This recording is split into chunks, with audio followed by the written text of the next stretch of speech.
Learning and success. Success is a journey of constant growth. The more I studied, the easier I learned, and I realized that preparation is the key to confidence.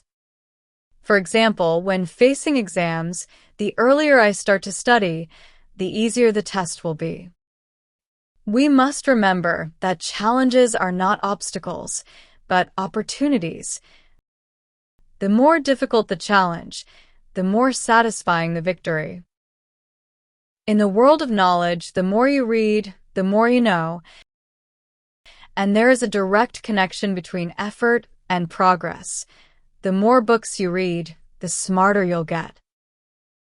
Of course, this journey requires energy.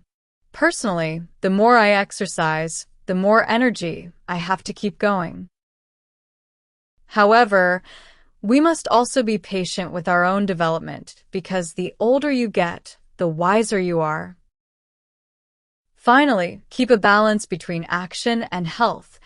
The faster you run, the more tired you will be. And in moments of focus or reflection, remember this simple truth: the less you speak, the better it will be.